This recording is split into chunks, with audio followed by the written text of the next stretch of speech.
My families were prisoners of war. We literally escaped through the desert, slept in the streets in the desert of Saudi Arabia before we could get to. So actually what happened was Saddam, he actually, during the Iran-Iraq war in the 80s, it was about like 7 or 8 years, he basically was looking for like a peninsula, which is going to give you access to import, export. And right. So he went into Iran. They tried to occupy it. They did not succeed. So they came back. And at the time when they came back, they basically didn't have any military. So Saddam was like, all right, well, what we're going to do next, at this time, Kuwait and Iraq, we had oil pipes going all throughout, because this is literally the Gulf region. Yeah. So what happens is, what happens is basically, so Saddam in 1990 was basically like, all right, bet, like, let's try Kuwait now, right? So Kuwait, since we already had an established relationship and everything, it was an easy fit. We are a peninsula, right? Which is what a lot of people don't understand. And so they invaded us, and we were actually invaded. We were occupied for about 7 months, and so things were what they were, and so Kuwait is actually the country, not Qatar, that Iraq invaded, and then there were different threats throughout the years, but that was really what gave access to the Americans to then have their bases in the Middle East. So Kuwait was the first, then they had Bahrain, then they had Saudi, then they had Qatar, you know what I'm saying, and Oman. So now they have bases all throughout the main Gulf region, which is the GCC, which is these main countries, which are the ones that, like, when people are talking about like the Arab money and all of that, this is what they're talking about. I'm so sorry. What was the animal you ate? Did we say it? Did you say No, it? we didn't. Oh, okay. So wait. I did this yesterday. Somebody told me they're high school, and like she said a bunch of things at the same time, and I was like, bro, did she tell me? I felt so bad. So what happened was we were sitting and we were eating as like my whole family, my uncles, my dad, everybody's there, right? And my sister was with me.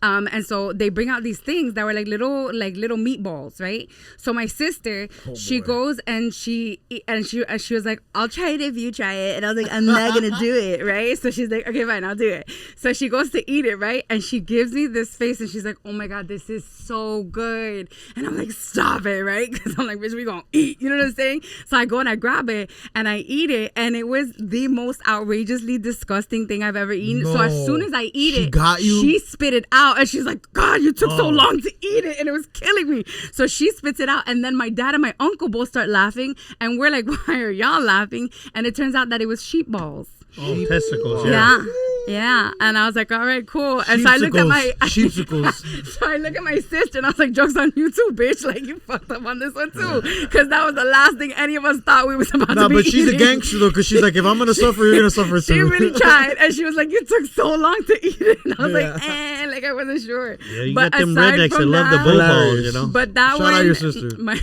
If you're listening, and we know you are. Sarah? So, yeah. Right. Okay, pero los colombianos sí comen morcilla like all the time. Con una arepa, whatever. Right. And so that's another one. So we would have, so they've done that with me with morcilla, and in Colombia when I was there one time we had chuzos de conejo, but I didn't know that it was conejo. No, I would never. You know what I'm saying? Like, look, if I could be vegan, like I would, right? Like in my heart and spiritually, I'm like, like I want to so bad, right? But the thighs and the size of my thighs, it's like, bitch, we're not gonna do it. Cows are one of the cutest animals. I want to so bad. Cows are one of the cutest animals. Oh my God, have you seen the Highland ones? I chew just like them, like dead ass. I want to have a farm. I want to have a farm at one point in my life, and I want to have cows that we eat. But I also have one cow that's just for milk. Okay, but how do you make the difference between like, damn, I'm sorry, your homie's got the, you know what I'm saying? He picked the lottery today. They're gonna be from different hoods. I'm gonna get them from different hoods. I'm gonna get like. So they're not gonna be like, they're not gonna know like, damn, I think my homie's going in the back. I'm gonna get like an east side. The east side cow is the one I'm not gonna kill, and the west side cow is gonna be those west side cows. Oh my God! Imagine they get to this farm at the same time, and then they gotta go like. Oh. I wouldn't do that to them. That's tough. Right. Which is why I don't. Do you own any pets? I have my dog. Shout out to you. I hate baby. that. Do you own any pets? So I sounded like a slave owner. Do you own any pets? Do you have any loved ones that are pets? My dog's name is Pachanga. Pachanga, right here. She is a mini golden doodle. I'll send you the best picture. Okay, she is beautiful, and she's really emo and needy like me, and so we just get along great. Like every time I take her on places, she's like, "Oh my God, pet me," and I'm like, "Same." You know what I mean? But like she could do it, I can't. You know what I'm saying? So it's always really frustrating because she could just like put her belly up, and I was like, I want that too. I want that for myself as well, you know, in this lifetime. But it's dogs take up from their owners, so she got it from you. No, it's everybody meets my dog, and then they're like, oh, okay, like they learn more about me through my dog than necessary, and I was like, bitch, like get it together, bro, like stop telling people, you know what I'm saying? But everybody knows. Then at that point, I'm like, whatever, bro. At least now you know what you're getting into. Okay, so you like books a lot. I do read a lot. I do. I love a good Is there a book. certain book or you know, story, movie that's really like changed you? Oof. You think?